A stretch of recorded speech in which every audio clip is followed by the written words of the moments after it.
With New Year's right around the corner, millions across Central Texas are getting ready to ring in 2026. But beyond the celebrations, this time of year is also known for a spike in DWI-related crashes. Fox 7 Austin's Marco Bitonel joins us live from TxDOT headquarters with the latest. Marco.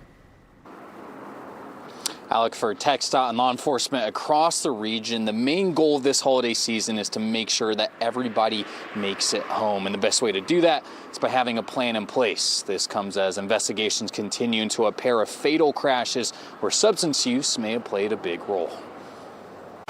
We cannot afford to gamble with people's lives. A deadly weekend on Central Texas roads. 2 crashes possibly involving intoxicated drivers happening just hours apart. The first taking place Sunday morning in Austin. 27-year-old Angelique Bramlett arrested on an intoxication manslaughter charge. She was a part of a 3-vehicle crash which left a woman dead. Austin's 94th fatal crash of the year. Probably a safe bet to say that alcohol is likely going to be involved in our most recent fatality investigation. St. Marcus Police Chief Stan Stanridge confirming another deadly incident just hours later on Sunday night.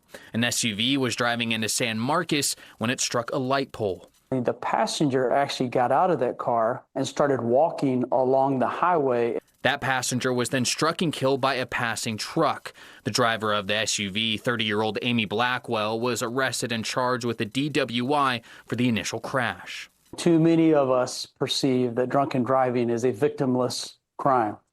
The reality is drunken driving impacts lives forever.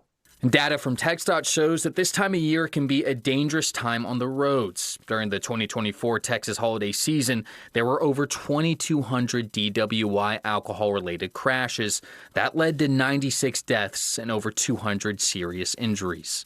Make sure that people plan ahead. Make sure you have that plan in place. That's the advice TxDOT is giving to avoid adding to those numbers, with one of the top methods still being catching a ride on a rideshare like Uber or Lyft.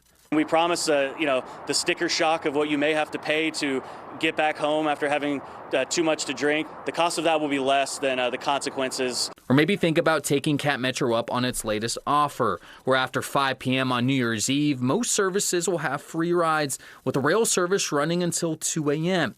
And if you do drive and think you had too much to get behind the wheel, then you might not have to worry about parking tickets. With the City of Austin's ticket waiver program, you can have a citation waived as long as you can prove you took a safe ride home. Let's all have a plan. Let's go into the New Year's and welcome 2026 with everybody still living. Chief Stanridge tells us that beyond the risk to people's lives, that a DWI charge can cost upwards of $20,000 in the state of Texas just for legal fees alone. So that's something to remember the next time before you get across from the wheel. Reporting from TxDOT headquarters, Marco Bitonel, Fox 7 Austin News.